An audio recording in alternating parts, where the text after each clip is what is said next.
Hello, and welcome to the webinar. My name is John Lozier, and I will be acting as moderator for today's webinar, which is entitled Health Reform and Medicaid Expansion, Healthcare for the Homeless Lessons Learned from 3 states. Those 3 states are Massachusetts, New York, and Colorado. This webinar is a production of the National Healthcare for the Homeless Council with support from the Health Resources and Services Administration and their Office of Special Population Health. This session is being recorded. This is a 1-hour presentation with the last 10 minutes reserved for questions and answers. Below the presentation slide, there is a chat box for participant questions and any technical issues you may have. Please type your questions or technical issues into the chat box at any time during the presentation. A selected number of questions will be answered at the end of the presentation during the question and answer session. The PowerPoint and the recording of this webinar will be posted on our website, www.nhchc.org, within 72 hours. All participants have a full screen button located on the bottom left of the PowerPoint presentation. You may use this to resize the presentation to full screen, but you will not be able to see or access the Q&A chat box. To enable this view, simply re-click the full screen button to revert to the original view. So let's get on with it. The event itself will be introduced by Dr. Barbara DiPietro, Director of Policy for the National Healthcare for the Homeless Council, who will in turn introduce the other speakers. Barbara? Thanks, John. Thank you so much for coming today. I know that a lot of folks are looking at Medicaid now as one of the top health reform priorities, particularly for the patients that we serve in the healthcare for the homeless community. Today we've got great presenters from Massachusetts, Colorado, and New York. Dr. Bob Taub from the Healthcare for the Homeless in Boston, B.J. Icino from the Colorado Coalition for the Homeless in Denver, and Debbie Ann Fletcher-Blake and Doug Berman from Care for the Homeless and Harlem United in New York. And I think their experiences with implementing Medicaid managed care really can be instructive for the road ahead that many of us are facing. To begin today's presentation, just want to go a quick overview. We'll do the basics. I'll run through just some of the changes as a baseline so that everyone understands the expansions to eligibility, the enrollment improvements that we can anticipate, the current landscape that we're in, and the opportunities and challenges that come with the Medicaid expansion.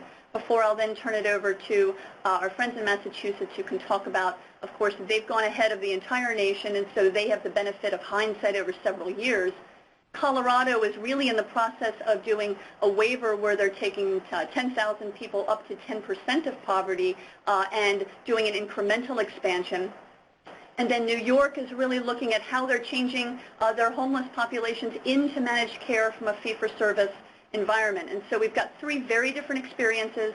All states will have their own experience as well, but I think there's some commonalities that we can look at and some lessons learned from those that have gone ahead. So when we look at Medicaid expansion that's in the law, the provisions, of course, are making significant changes into those that will be newly eligible for Medicaid. So right now in many states, in fact in all states, children, pregnant women, people who are disabled, and in some states the parents of children are eligible for Medicaid. And the Affordable Care Act will then expand that to include non-disabled adults, sometimes called the childless adults or the newly eligible group. But those that are earning at or below 138% of poverty will become eligible for Medicaid. Now, of course, this is presuming states choose to do the Medicaid expansion, but for most singles, that'll mean about $15,000 a year income, or for a family of 3, up to about $25,500. As many of you know, the homeless population that we serve at HCH, 65% are uninsured. So again, a really tremendous change for this population. When we look at the enrollment, this is really quite an undertaking. Right now, if you include those that are in CHIP, Medicaid has about 60 million people nationally. There are various estimates about how many people nationally will be coming into Medicaid. Some of this, of course, has been changed through the Supreme Court decision making this expansion optional. But the Congressional Budget Office revised its figures in March, so they're looking at about 13 million. CMS at HHS is looking at maybe 18 million. Other analyses, depending on the amount of aggressive outreach and enrollment, we could see a range, but likely around 13 million. One of the things we really want to emphasize, though, too, is that there is a significant population that's anticipated to remain uninsured. And in particular, up to half of those could be Medicaid eligible but unenrolled.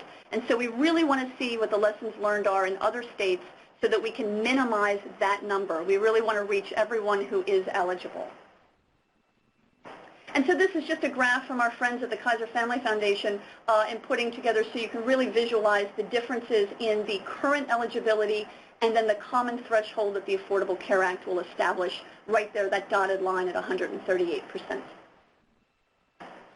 The guidance that's out from HHS right now, key pieces that are important for us, the move to modified adjusted income, meaning no asset tests. It's a new definition of household. The determinations will be more in real time or closer to real time. We're hoping that certainly there will be more timeliness there. In particular, an electronic verification of income and identity. So you don't need to be providing all that upfront paperwork that I think is a particular challenge for our population. 12-month automatic renewals, which will be really wonderful unless some of your information is changed. Permanent address is not being required to apply for Medicaid, and in particular some resources for application assistance to have a navigator or somebody help you really with this process. So that can be at the provider level or it can be at the consumer level. So a lot of states will do this differently, but real improvements from the way that it's currently done in many areas. When we think about the landscape right now, we've got a wide range of responses after the Supreme Court ruling, and so one of the things that we're looking at, we've got a number of governors who have come out and said that they don't plan on expanding. We know that the vast implications this has for our health centers and for other homeless health care providers, as well as the impact on patients. At this point, with the November elections coming and a lot of people positioning themselves more in a political stance rather than in a policy stance, we may see some change to that after the elections, but it certainly is a factor that we should look at. There are a number of questions that are outstanding as an outcome of the Supreme Court decision, namely, what's the impact on current state programs? Do states have to hold their current eligibility and enrollment constant, or do they have now some ability to cut, make those cuts? And then also, what does this mean for maybe phased expansions in 2014? Do states have to go all the way up to 138%? These are the questions that are being asked by governors and Medicaid directors, and we're looking to HHS for further clarification. At the same time, even setting all of that aside, states are still under budget constraints, and we still have a number of proposed federal policy changes. So a lot right now is going on with regard to Medicaid and a lot of decisions being made both at the national and state level. But when we think about the opportunities and challenges that come along with the Medicaid expansion, really both are numerous. We appreciate the access to health care that really a lot of our clients need. There's a limit to what we can do within a primary care setting. So the access to specialty care and other needed services that Medicaid will bring will be a tremendous boon for the resources available to us as providers. We're also hoping for the enhanced reimbursement, not just for core services, but renewed opportunities for funding for medical respite care and permanent supportive housing. Looking for better coordinated care and ultimately better health and stability for our clients. And so I think that's really where the ultimate focus and goal needs to be. But at the same time, we need to balance the opportunities with the challenges that this is going to pose for us in local communities. One is really outreach and enrollment and finding people who are eligible and not just enrolling them in Medicaid, but also engaging them in the services that they need to stabilize and treat their health care conditions. The Affordable Care Act will give us broader resources for new venues of care, new health centers, new places where people can go. But the challenge is creating a capacity for that. And then not just the physical plant space on where people are going for services, but the workforce capacity that will be ready and trained and available to meet that increase in demand. So how are we developing the service capacity in the workforce, both clinical and non-clinical, and working in collaboration and team to make that work well? That will be a challenge. And then how do we inevitably will have gaps in services? Medicaid will not cover everything. So how is it that we're continuing to provide a broad, comprehensive, high-quality care to a high-needs population and identifying the resources that allow us to do that? And so that's just a quick overview, quick nuts and bolts on kind of where we are right now. And with that, I'll turn it over to Dr. Taub in Boston, who can talk to us about the Massachusetts experience over the last few years. So with that, Bob, I'll turn it over to you. Thank you, Barbara. I think that a good place to begin is to share the good news from Boston, which is that with Medicaid expansion, most homeless people in Massachusetts have insurance, and the lion's share of them have Medicaid. If you look at our overall insurance pie chart, we still have about 16% of people who are homeless uninsured, and that's disproportionate. In Massachusetts now, 97-98% of residents have insurance. So the fact that only 2.5% of state residents overall don't have insurance and 16% of people who are homeless don't have insurance speaks to the difficulties and barriers that are unique to people who are homeless. But still, this is definitely a glass that's mostly full, and there's reason in states that are on the precipice of moving into Medicaid expansion to be very excited and very hopeful. The effort results in success. So it's happened in Massachusetts incrementally, and I won't go into this in great detail, but for us, the bulk of our expansion really dates back to 1996, 1997, through an 1115 waiver process, and at that point, our adult homeless population doubled in terms of their enjoying Medicaid benefits from 30 to 65%. And there have been other innovations here that have made things easier. We went to a fully electronic enrollment process in 2004, which made it way easier to enroll people in general, and that certainly was helpful to us. And then in 2006, the most recent expansion, which was helpful to people who are homeless at the margins. We were able to increase our enrollment in Medicaid from about 65% to 75% in what was our form of insurance eligibility in Massachusetts.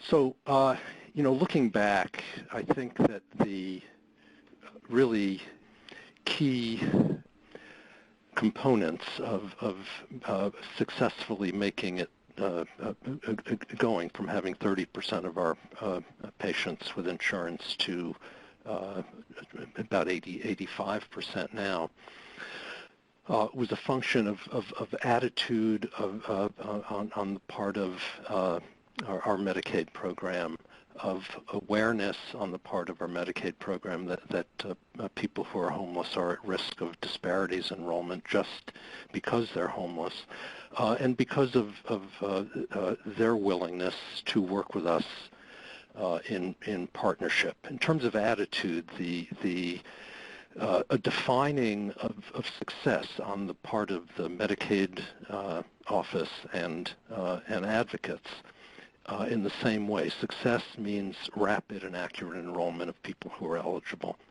And the gearing of work towards that end was really a critical piece of ultimately getting as many people on as we did. The awareness that people who lack a stable address and enrollment processes that rely on addresses and mail and telephones meant that special accommodations needed to be made. was important. But maybe the most profound thing was the willingness of the state Medicaid office to work with us with advocates in true partnership to enable this to happen. And we'll talk a little bit more about what some of the elements of that partnership were.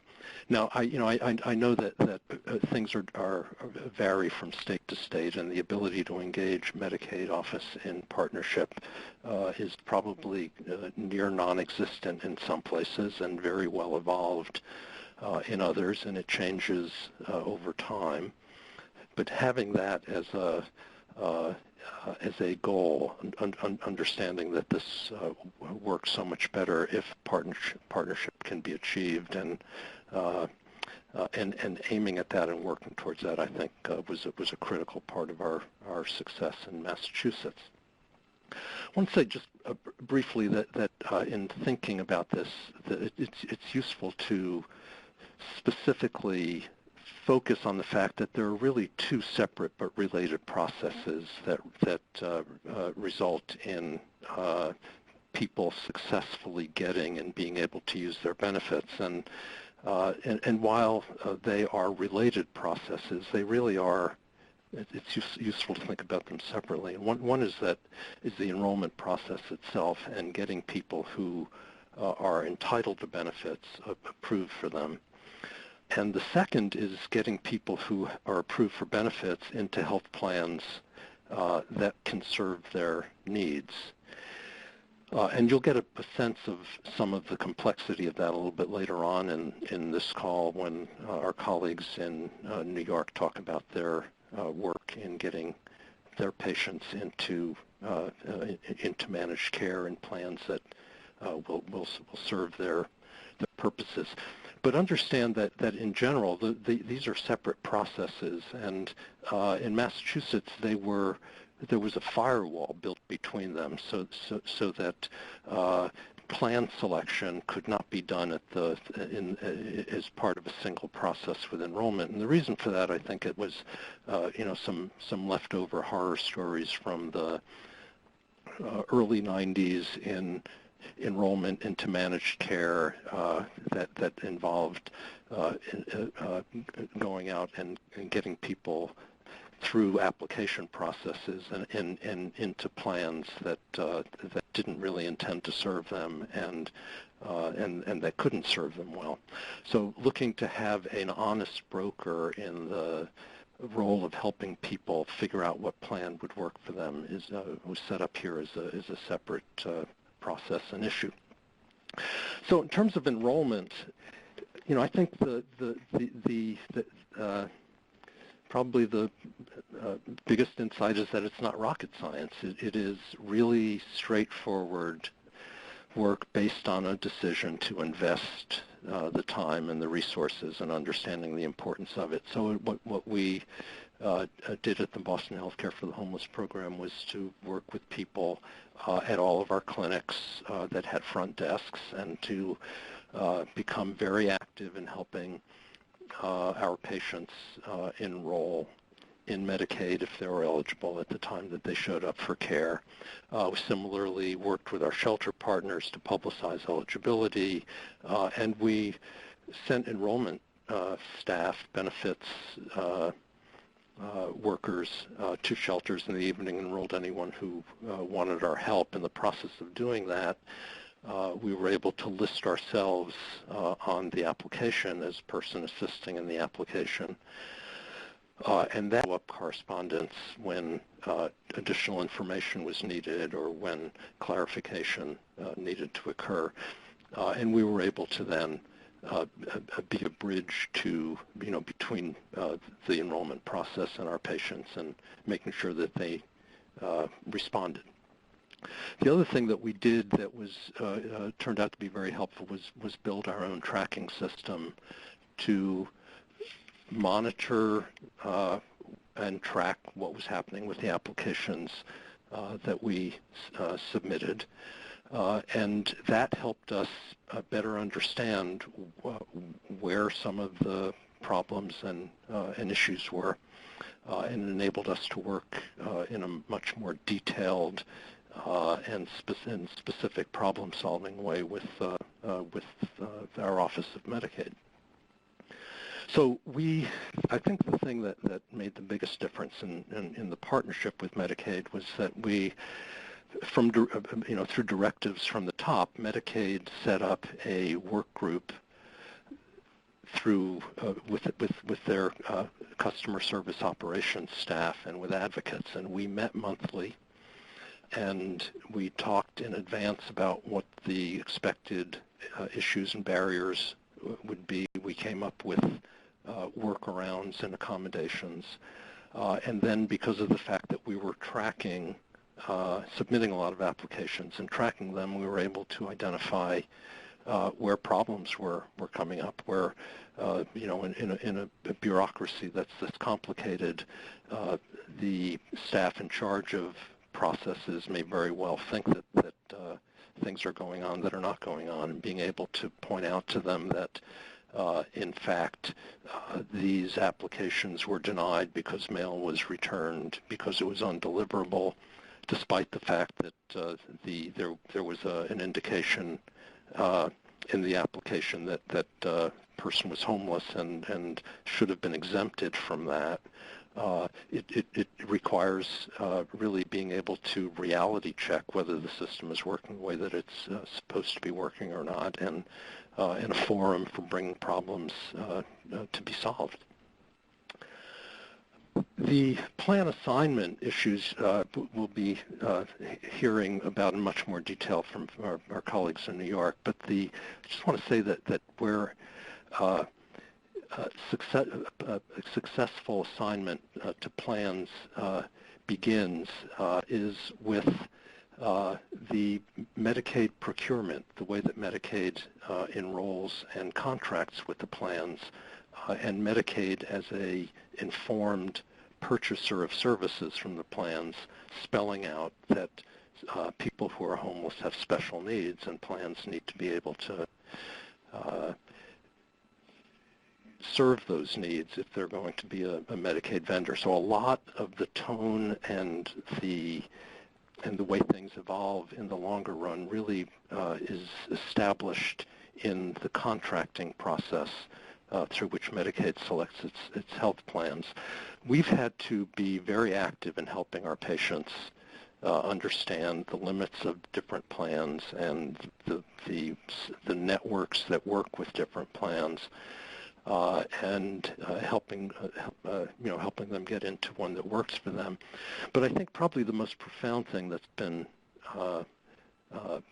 made success here possible is that Medicaid allows maximum freedom to enrollees to switch out of plans that don't serve their needs. So at any point in time when an enrollee decides that they would be better served by a different plan, they simply call the customer service number and state the wish or the need to change plans, and that occurs. And that makes success at the beginning less critical. It's a more forgiving process. It's possible to get people enrolled. If things don't work the way they should and they're enrolled in a plan that doesn't work for them, it's possible to clean that up as time goes by. So I think that the ability, the flexibility to be able to switch for our patients is really an important thing to be advocating for. So, in summary, we've been very successful in getting people onto insurance. It didn't happen in a single year. It's an incremental process, but it's one that has resulted in 85% of our patients with insurance now. The willingness of the partner is a critical element, and working to develop that partnership with Medicaid is probably one of the most useful and important things that you can invest time and thought into. It requires a real commitment on the part of our programs to enter into the benefits enrollment work. We have to roll up our sleeves and be a part of it. our success in doing it is good for patients. It also is incredibly important in terms of the creation of new expanded revenue streams to allow us to do more work and that our patients need. The last item that I added on this last slide, that it moves us closer to healthcare justice and it doesn't require a negative change in clinical practice, is added because of my awareness from working in this field for a long time that culture change is part of this. That the notion that we are working with insured patients and being paid for the services that we provide, for many people is an unfamiliar and scary notion, and it is very much been our experience that our values, our mission, and the work that we do in caring for patients is not really in any way negatively changed by the fact that there's an insurer paying for their services. So I just wanted to put that out there. And with that, I will pass this on to my colleague in Colorado, BJ Icino.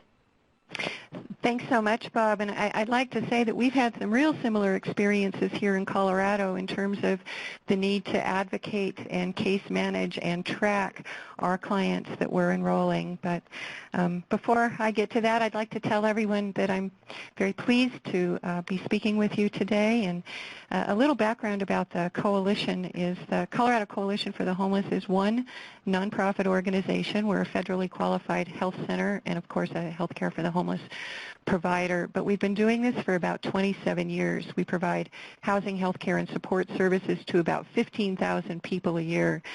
And right now in our clinic, of that group, about at any given time, between 10 to 12% are Medicaid recipients. So this new expansion opportunity is a real game changer for us, so much so that we're in the process of doubling the size of our clinic. We're building a new clinic to meet the expected demand. So we're very excited, and we're very excited that Colorado was one of the sort of early adopters to this idea of Medicaid expansion. Just like 20 other states that passed similar legislation, in 2009 we passed the Colorado Healthcare Affordability Act, and fundamentally what this did was it was designed to generate about $600 million annually each year from fees assessed to hospitals, with the idea that then we would generate an equal amount in our federal match. And this law had 4 goals, which really is the genesis for health reform in Colorado. Of course, the first is to generate additional matching funds so that we could expand our access to individuals who lack access right now. And that's about 800,000 folks in the state of Colorado and about 100,000 specifically for the program that I'm talking about today, to, of course, improve the quality of care and to increase funding for hospital care for Medicaid and uninsured patients, and to reduce cost shifting to private payers. This had incredible bipartisan support. We had 40 co-sponsors in our legislature, and we believe that because of the groundwork done in this legislation and because of the support from the Colorado Hospital Association and others, that while we're seeing some competing rhetoric on the policy front, we're optimistic and hopeful that we will move into 2014 as planned. And just a couple specifics about the legislation. It charges 6% of net patient revenues to hospitals, and that's about 70 total hospitals, and about 14 weren't seeing a revenue gain. So that's the group participating. About $50 million in fees will offset general fund expenditures for us for Medicaid. Of course, we'll increase hospital payments to 100% and outpatient hospital payments to 100% of costs. And there are 4 overall objectives. This wasn't just to provide coverage to low-income uninsured adults, as you'll see in the 3rd bullet there, but also to establish some quality incentive payments, to expand coverage to children and pregnant women, and to establish a buy-in program for persons with disabilities. In terms of background preparation for this, the state really did their homework in terms of getting with stakeholders around the state and also client focus groups. But to Bob's point earlier, I happen to serve on the state's official advisory committee for this Medicaid expansion program, and I would urge all of you, to the extent that you're able, to be as assertive as possible with your state, either formally or informally, and try to get a voice at the table as these programs are being developed. We really were able to influence policy sort of as it was happening because of that.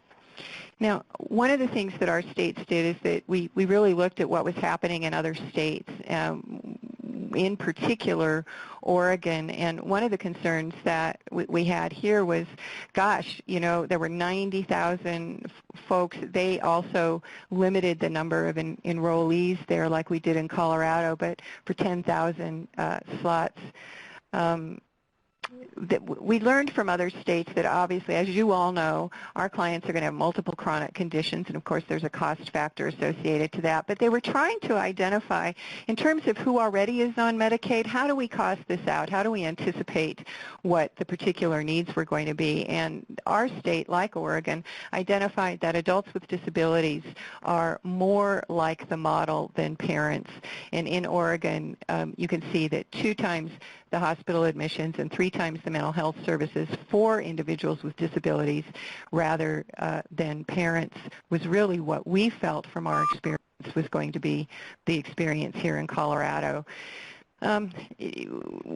Early on, there was some recognition that we really couldn't roll this out to everybody all at once, and we had some time. We have a few years till 2014, so the state ultimately determined to take a measured approach and to target those individuals at or below 10% of the federal poverty level, which we envisioned to be about 50,000 people, and then once we had a sense of cost, to gradually bring on others. And so with that in mind, before they could hit go and open up the gates on this program, of course, we had to really get a sense of cost. They're anticipating, the state policy folks are anticipating it'll cost them about 910% of the federal poverty level. But this slide is just kind of a summary of some of the cost aspects. If there are those of you that are interested more in the cost particulars on this, I'm happy to follow up with you. We, like in Massachusetts, went for an 1115 demonstration waiver, specifically asking to be able to limit it to 10% of the federal poverty level, limit enrollment initially, to create an enrollment cap, to establish a wait list mechanism, and to have the flexibility to change our minds if we needed to. And then here's something that was a tough decision for us on the advisory committee and for stakeholders around the state. What package do we give them? Now, in the end, the determination was to give everybody on this new state expansion program, the adults without dependent children, to give those folks the regular Medicaid benefits package for the state, as opposed to, well, some states have taken, a more limited approach. So we were very encouraged about that, and that was sort of on balance. We couldn't enroll everyone. Limiting the enrollment cap to the full Medicaid package we felt was a reasonable trade-off. Also, everybody that's enrolled in this program will automatically be enrolled in a managed care program and assigned to a behavioral health managed care provider as well. Specifically in terms of eligibility, 19 to 64-year-old adults that don't have Medicaid-dependent children, 10% of the federal poverty level, as I've mentioned. This works out to about $90 per month per individual as an income cap, no resource limit. And for those that are on SNAP or interim assistance programs while they're waiting for SSI, in our state it's called A&D, that doesn't count. And of course they can't be eligible for any other Medicaid program or Medicare. Benefits begin on the first day of the month. As I said, it's the same package as the regular Medicaid plan, and I'd like to just jump up to that. You can see that the package here is comparable to private insurance and includes physician care, hospitalization, et cetera. You can see from the bullets on this slide that it is fairly comprehensive, and we are working with the state to expand, really to triple the substance abuse services as well. It excludes community-based services, and redetermination is done 1 year from the enrollment date.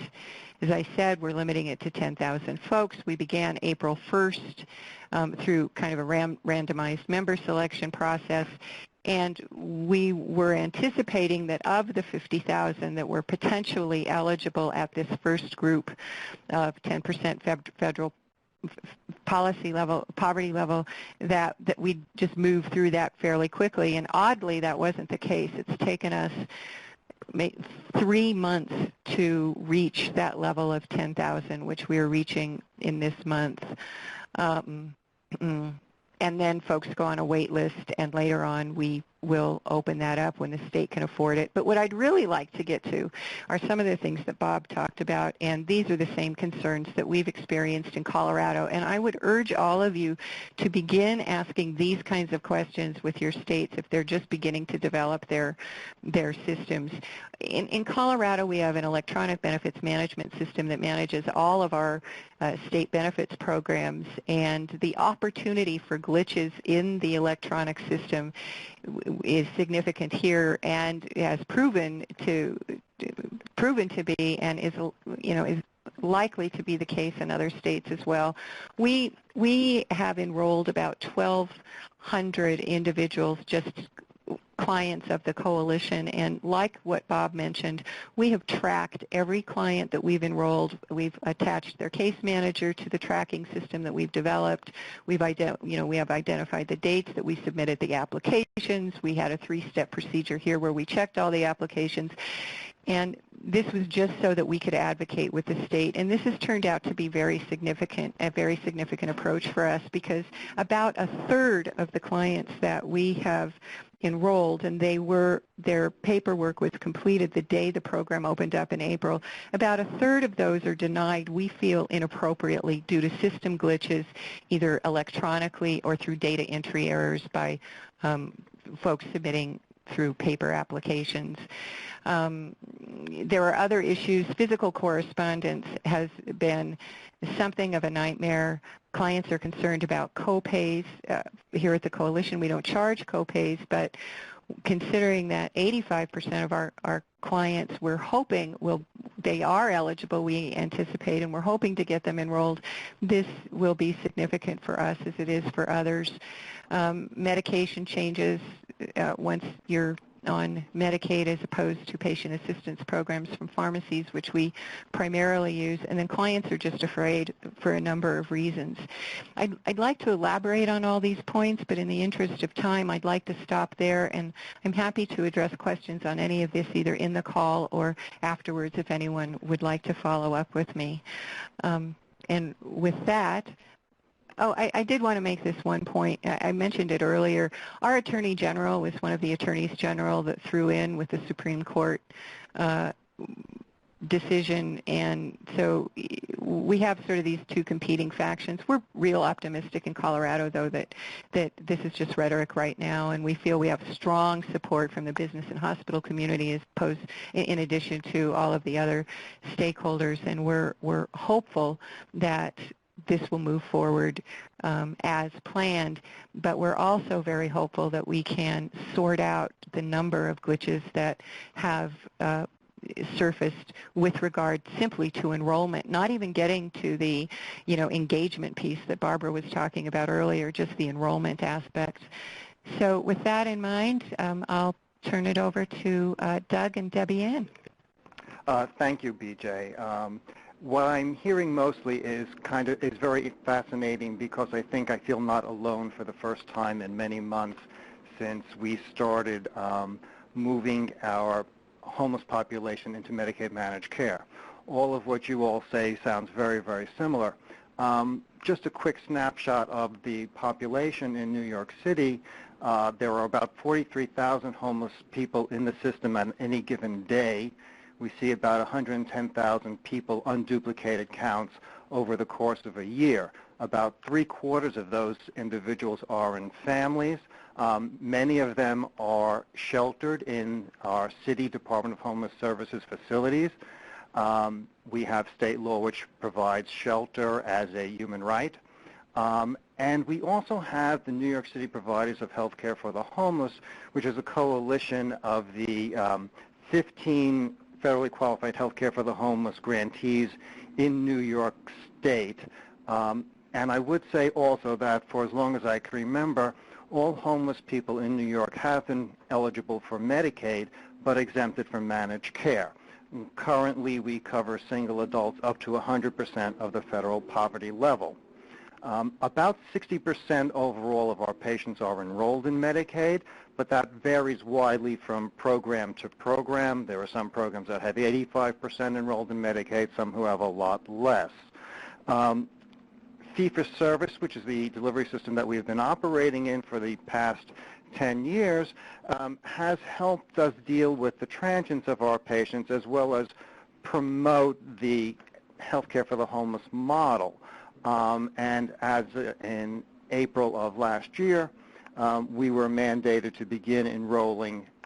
We had a year to begin enrolling, or a year until we were actually going to begin, but mandated everybody to enroll into a managed care system. The managed care system is actually not such a bad idea for our population. It ensures continuity of care across a patient's lifespan. It avoids duplication of diagnostic services. There's ways to avoid prescription contraindications. Any provider at any time will have access to a patient's medical history. Our homeless population in New York is known as rather high-cost, high users. We are working on a very advanced health home participation system here. We have approximately listed 925,000 individuals in New York that would qualify for health homes. One of the things that I will also mention is that we have had a 10-year history with Medicaid managed care, which made it a little more possible for us to begin transitioning our population because we were moving into a system which was already mature. But what happened, of course, as we began to look at this was basically what I would call policy versus experience. How are we going to ameliorate the operational restrictions, the service restrictions, overcome access barriers, and ensure the necessary care for our clients? Basically, we knew that we were fitting a square peg into a round hole, which is the managed care system for the mainstream population. So even before the initial stages where we began, our coalition engaged key stakeholders from our city and state agencies, and we realized it was incredibly important to educate them on what the HCH model looked like and what the infrastructure looked like in our state. And I would just say that we not only had a New York City Department of Homeless Services, a City Department of Health, a State Department of Health, a State Department of Homeless Services, a Human Resources Administration. We have a Maximus, which is Medicaid Choice, which is our enrollment broker. We have the 15 managed care plans. We have managed care organization association plans, our state PCA, and HRSA. We were very lucky to have a little bit of lead time to speak with all of those individuals and organizations and make sure that they knew who we are and who our patients were. The second thing that we did was try to look at that round hole and see how we were going to make it, our square pegs fit into it. Similarly to what Bob talked about in Massachusetts, the contract between the state and the managed care organizations outlined the obligations, protocols, and standards that the organizations, the managed care organizations, had to comply with. And by looking at this document and comparing it to what we knew about our model of care, we tried to identify those areas that did not align, and that's where we focused our attention. We compiled all of these issues into a single document that outlined the problems that we thought we were going to see. And similarly to Bob and BJ, we suggested modifications to make sure that we could continue to serve our clients and also to ensure a smooth transition into the new delivery system. What was extremely important was that we produced the first document of this kind, the coalition. Therefore, we knew that it was going to serve as the basis for all of the other organizations and our state agencies who didn't know much about us, but they knew that we knew about how to provide health care to homeless people. So what we were able to accomplish by getting that document out before any real negotiation began or the state process was we established ourselves in the leader of this collaborative process that the state was going to undertake. Again, as Bob said, enrollment is rather important. We also included enrollment and disenrollment, which is the way that we looked at the switching of plans or of providers that would align our pay that we insisted upon or tried to get was a phase-in for our 43,000 individuals at any given moment. We felt that that way we would be able to spread out some of the financial burden of the transition, as well as give ourselves lead time to try to learn from our earlier mistakes, hopefully that the later individuals who would, or the individuals who would be enrolled in the final phases, we would have less problems with than we did originally, and that is proving to be true. Communications were incredibly important, of course. Our managed care organizations communicate with their enrollees by mail, and that was not possible. So we urged the city and the state to try to come up with different ways to communicate with homeless individuals, such as suggesting that insurance cards be delivered to individuals directly, mail not be posted, but be sent to bundled and sent to shelters. Many of these have actually been accomplished and have made life a little easier than if we were not able to make that change or get them to realize that. Another question which came up was, how do we identify who is homeless? In New York, there is no indicator on the Medicaid record that an individual is unstably housed. And so it became very important to engage with our Department of Homeless Services, our Human Resources Administration, which is responsible for enrolling people into Medicaid, and our enrollment broker to know who were the people that we were going to actually be enrolling into this program, but also the people who were going to need the special accommodations that were required to make their enrollment and their selection of a plan appropriate. That turned out to be a very sticky point and is still actually under consideration.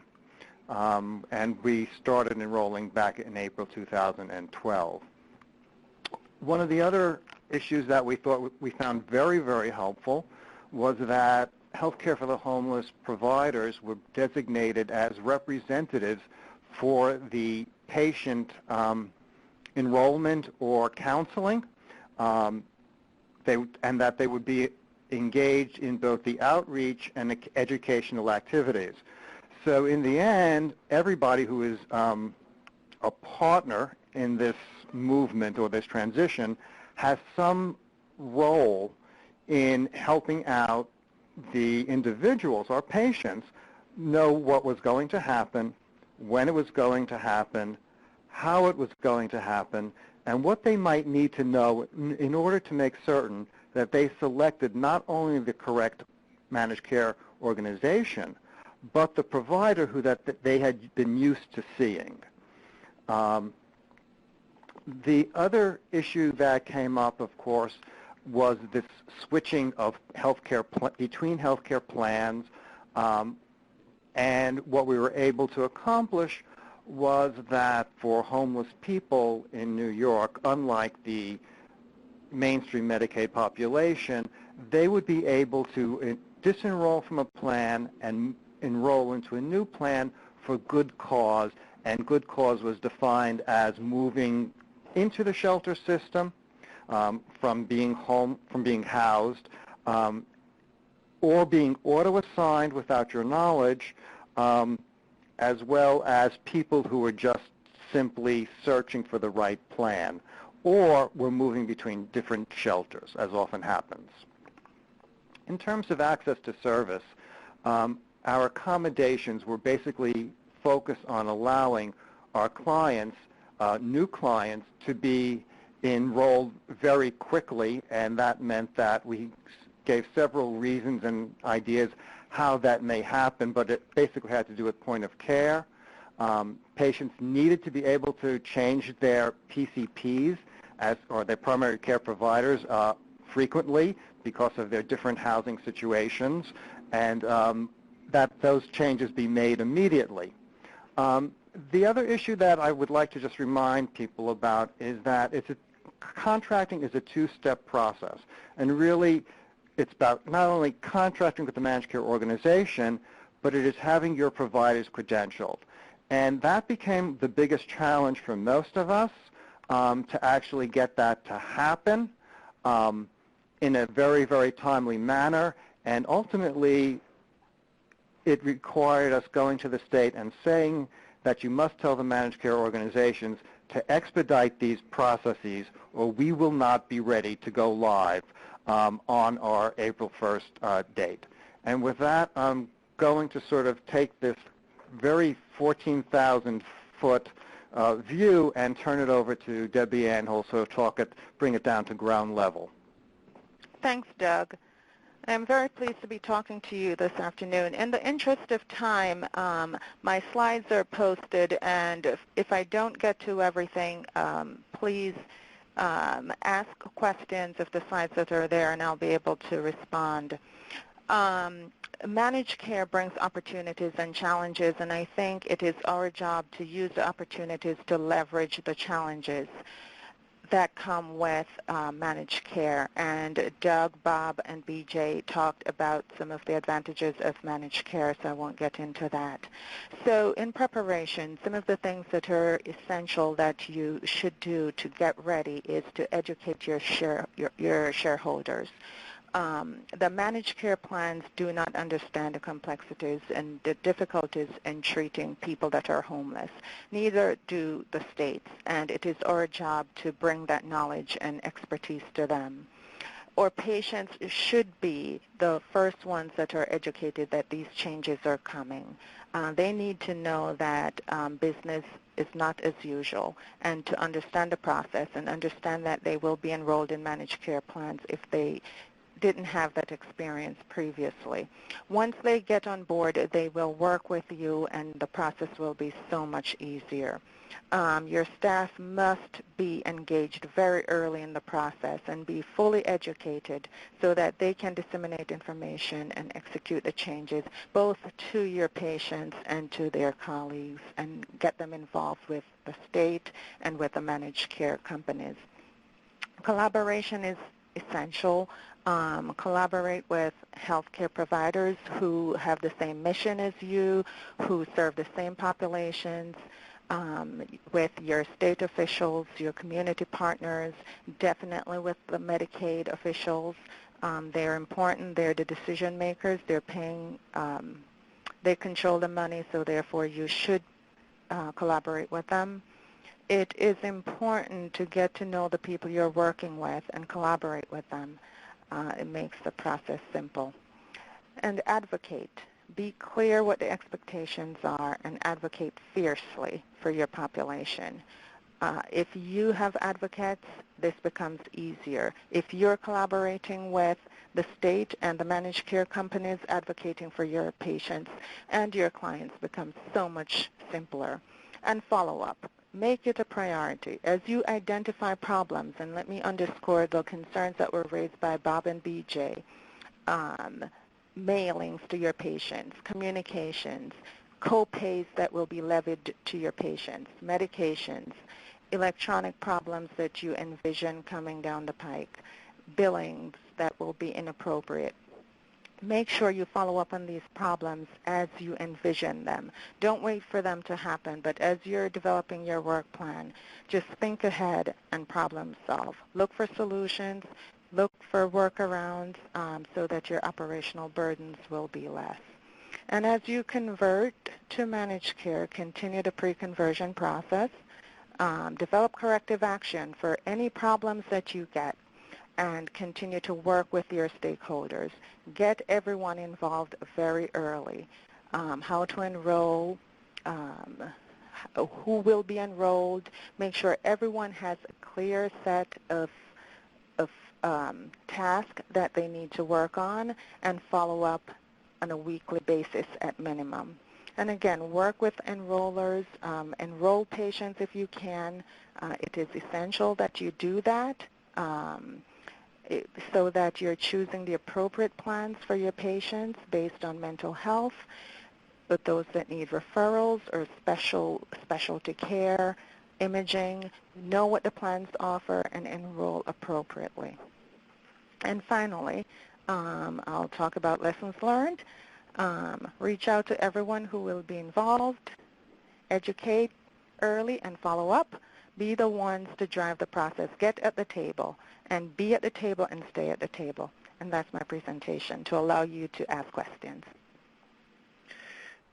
Thank you very much to all these presenters listed here on the slide. We do have time for a few questions. If there are more, feel free to type them into the field at the bottom of your screen. We do have a couple already from the field that I'd like to pose. The first to BJ Icino.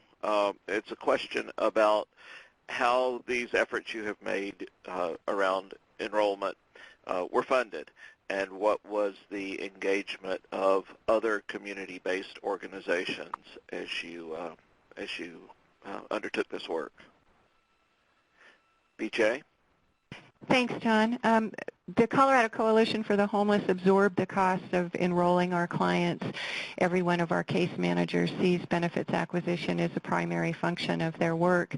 Our education and advocacy department coordinated the efforts because the advocacy around this Medicaid expansion is so significant. So it really was a team effort within the organization. I'll quickly say, though, that Colorado is county-based without state control to a great extent. So each of the counties received funds from the state, I believe through CMS, to prep and to begin outreach efforts.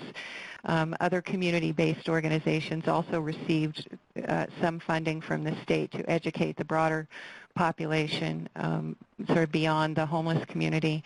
I would say that our efforts have paid off, having enrolled 1,200 individuals of the 10,000 entity in the state, but I think it's because we implemented in a way that our presenters today have been talking about, developing a system that we can track and manage and really being engaged with each client in the process.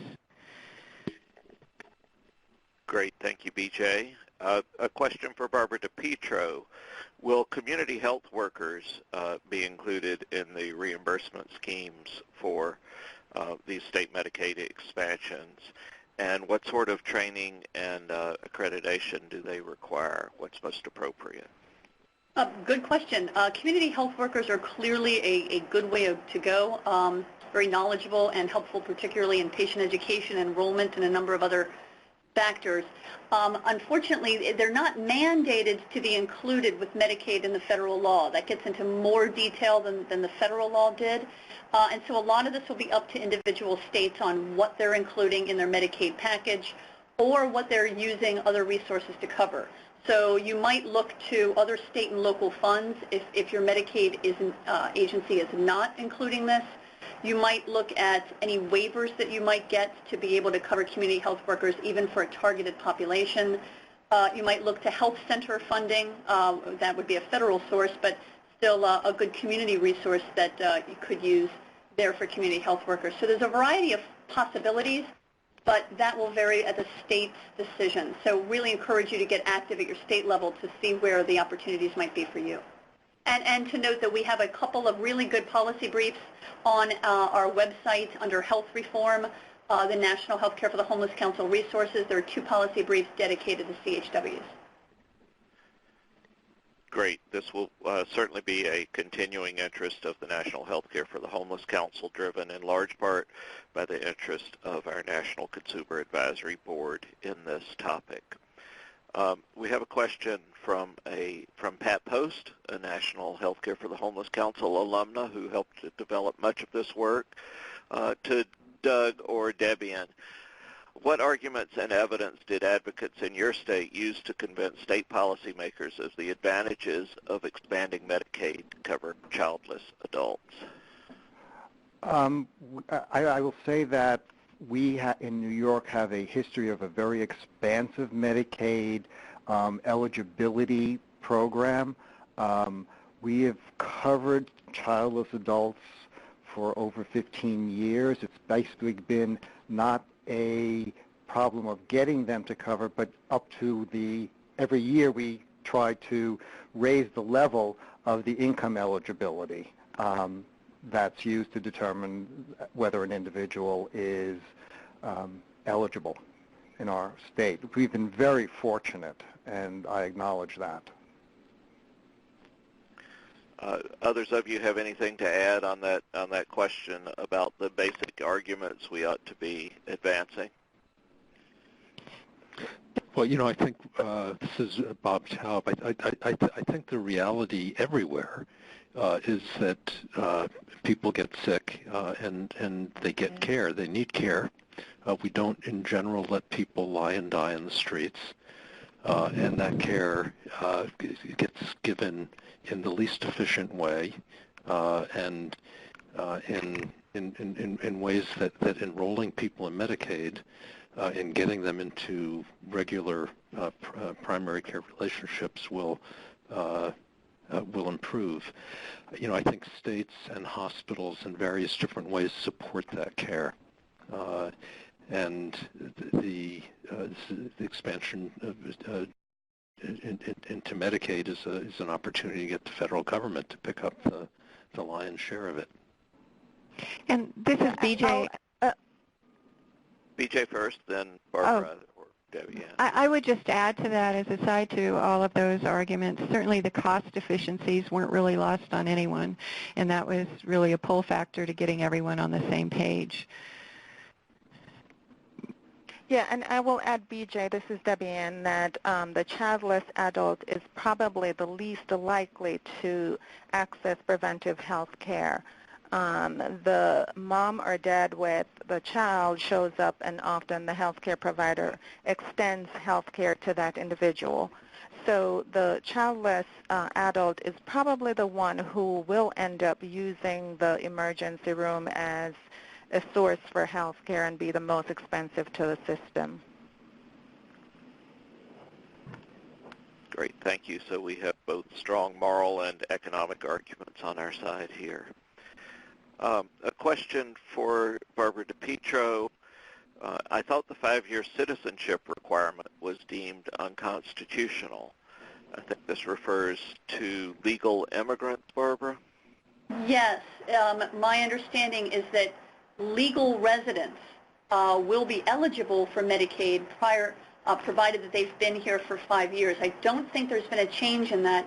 Generally, you are barred from federal benefits for the first 5 years of being in the country legally. And now it is up to states. Now, you just can't get federal financing for that. So states have the option of doing a state-only funded initiative at however they would like to do that. So I'll certainly check that, but I'm pretty sure that you still need to be a legal resident beyond 5 years.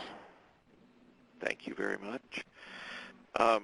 Question I have about rate setting. In the experience of any of these states, have the social determinants of health, which make our clients health conditions so complex been taken into account in rate setting in your negotiations with managed care organizations or the states? In Massachusetts, not really.